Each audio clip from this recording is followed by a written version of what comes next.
Maintenant, on va compléter le cours. Donc, la bisectrice d'un angle, c'est l'axe de symétrie de cet angle. Alors, comment va-t-on tracer l'axe de symétrie d'un angle? Ben, on va chercher déjà deux points qui vont être symétriques. Donc, ces deux points-là vont être symétriques. Et maintenant, pour avoir leur axe de symétrie, hop, voilà, on reporte la même longueur de chaque côté. Et on relie. En fait, je ne sais pas si tu as vu, mais en fait, on a tracé un losange. Si je relie ce bout-là à ce bout-là, en fait, ici, ce segment a la même longueur que celui-là, d'accord, qui a la même longueur que ce segment-là. En fait, tu as tracé un losange, et tu sais que les deux diagonales du losange sont ces axes de symétrie. Donc, en fait, on a utilisé une propriété du losange pour tracer la bisectrice. Et on fait deux petits traits, par exemple, pour montrer que ces angles sont égaux. Voilà, ça c'est le codage. Alors maintenant, comment on trace deux points symétriques? Alors là, on va utiliser la méthode classique. Donc dans la méthode classique, on utilise l'équerre pour chercher le point qui est en face, d'accord, qui sera perpendiculaire à la droite D. Donc, on cherche.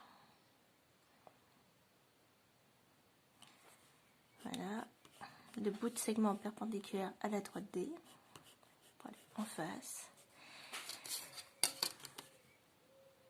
Et cette longueur-là, je la reporte de l'autre côté. Donc, je vais tracer un demi-cercle, d'accord? Et voilà. Et du coup, ici, au niveau du point d'intersection, j'ai mon point A'. Voilà ta construction.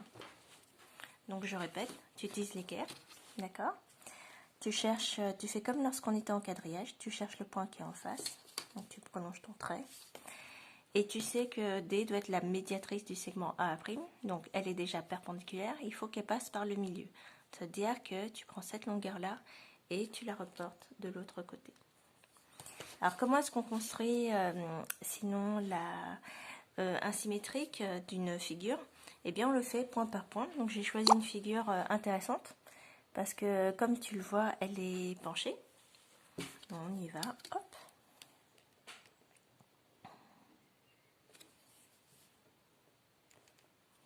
Donc à nouveau, je décide de commencer par ce point-là, d'accord? Et je vais chercher perpendiculairement le point symétrique. Et je reporte la distance. Donc celle-là, je rapporte de l'autre côté. Comme ça, j'ai mon premier point symétrique. Alors, si tu veux, tu peux même donner des lettres au point. Comme ça, tu ne te tromperas pas. Donc là, A devient A', B va devenir B'.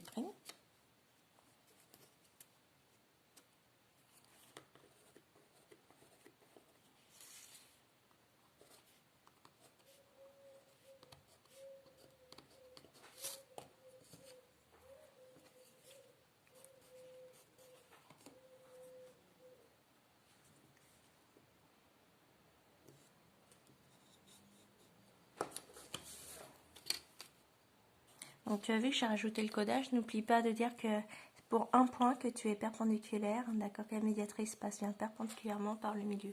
Donc par exemple ici tu peux le faire pour ce point-là. Voilà. Et puis c'est pas la peine de le faire pour les autres.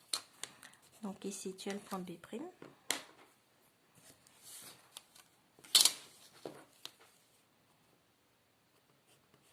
Et ici le point C'.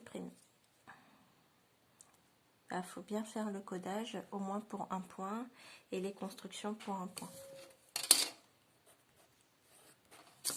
Et maintenant j'ai plus qu'à relier A' avec B' et avec C'.